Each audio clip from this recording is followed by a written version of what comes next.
మీకే తెలుసు love story చేస్తుంటే ఇతను మన చాక్లెట్ బాయ్ దానికే పనికొస్తాడని ఇంకేం పని ఇవ్వరు. సో దానివల్ల ఇంకా భయం వచ్చింది. తర్వాత ఇంకా చాలా కారణాలు ఉన్నాయి, అది వేరే వేదిక మీద మాట్లాడుకుందాం. కానీ గతం ఈ 10 ఇయర్స్ 11 ఇయర్స్లో నేను సొంతంగా ప్రొడ్యూసర్గా మారి ఒక 5 సినిమాలు తీసా. ఒక్కొక్క సినిమా కొత్త జానర్లో ఇవ్వాలి.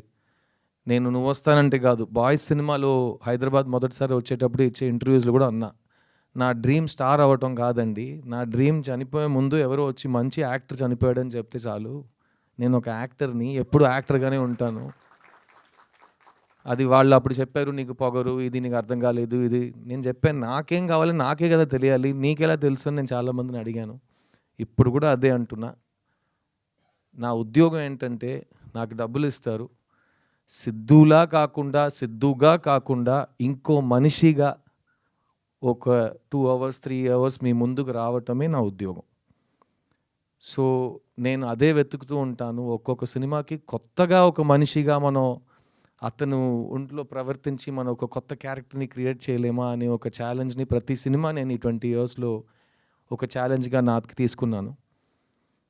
ఆ వరుసగా వస్తున్నప్పుడు మీ ముందు ఈ ప్రీవియస్ 5 ఫిల్మ్స్ కూడా నా సినిమాలు అన్నీ డబ్ అయి వస్తున్నాయి ఇక్కడ తెలుగులో.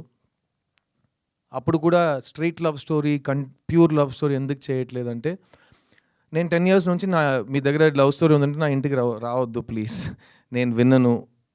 అలా మీరు ఫోర్స్ చేసి నన్ను వినే పరిస్థితికి పుష్ చేసినా నేను ఆ సినిమా చేయను అని ఒక ఫిక్స్ అయ్యా. ఆ టైంలో నా కెరియర్ రీలాంచ్ అయినట్టు ఒక సినిమా నేనే నాకు ఇచ్చుకున్నా. ఆ సినిమా పేరు చిత్తా తమిళ్లో, అది తెలుగులో చిన్నగా మీ ముందుకు వచ్చింది. ఆ చిత్తా సినిమా నా లైఫ్నే మార్చేసింది. ఎందుకంటే అది చాలా పెద్ద కమర్షియల్ బాక్స్ ఆఫీస్ సక్సెస్. అలాంటి సినిమా వచ్చి థియేటర్లో జనాలు చూస్తారని ఎవరు నమ్మట్లేదు, కానీ జనాలు వచ్చారు. అలాంటి సినిమా ఎవరు తీయరు అనుకున్నారు, మేము తీసినాం. అలాంటి సినిమా ఈ ఒకటి అవార్డ్స్ వస్తాయి, కలెక్షన్ రాదు, లేకపోతే కలెక్షన్ వస్తుంది అవార్డ్స్ రాదు అన్నారు. కలెక్షన్స్ వచ్చినాయి, అన్ని అవార్డులు వచ్చినాయి. ఫిల్మ్ఫేర్లో 7 అవార్డులు కొట్టినాం. బెస్ట్ ఫిలిం, బెస్ట్ యాక్టర్ అన్నీ తీసుకున్నాం. అక్కడ ప్రెస్టీజియస్ విగడన్ అవార్డ్స్లో బెస్ట్ ఫిలిం, బెస్ట్ యాక్టర్ మాకే వచ్చింది. ఆ సినిమా నాకు ఇచ్చింది నేను లైఫ్ లాంగ్ మర్చిపోలేను.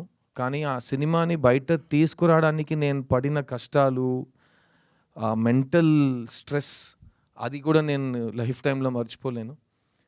సో ఆ సినిమా విజయం సాధించిన తర్వాత ఇప్పుడు ఇది సెట్ అయింది, ఈ ట్రెండ్లోనే వెళ్దామని నాకు అలవాటు లేదు కాబట్టి మళ్ళీ ఏదో కొత్తగా ట్రై చేద్దామని ఒక ఐడియా వచ్చింది.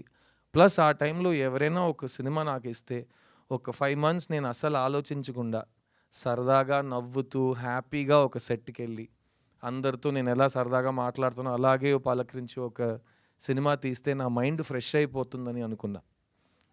ఆ టైంలో ఈ రాజశేఖర్ గారు నా ఇంటికి వచ్చారు. ఈయనతో నేను యాక్చువల్గా 3 ఇయర్స్ ముందే ఒక సినిమా చేయాలి, నేను చేయట్లేదు. సో మళ్ళీ ఆయన వచ్చారు, సార్ మీకు నా ఒక సినిమా బ్యాలెన్స్ మీరు చేస్తానన్నారు, ప్లీజ్ ఒకసారి కథ వినండి అంటే, ఏ సబ్జెక్ట్ అంటే లవ్ స్టోరీ అన్నారు.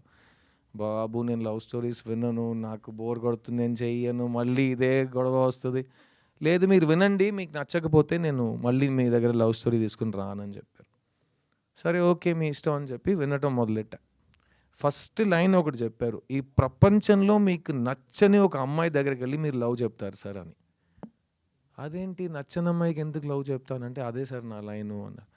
సరే ఓకే ఫస్ట్ స్టేజ్ బాగానే ఉంది, కథ చెప్పాను. సో కథ చెప్పాడు, నాకు కథ చాలా నచ్చింది. నాకు ఒక లవ్ స్టోరీ నచ్చడానికి కారణాలు ఎప్పుడు మారవు.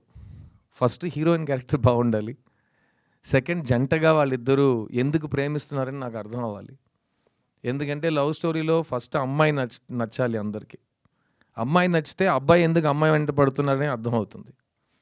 తర్వాత వీళ్ళిద్దరు లాజిక్ కరెక్ట్గా ఉంటే జంటగా వాళ్ళు అట్రాక్టివ్గా ఉంటారు.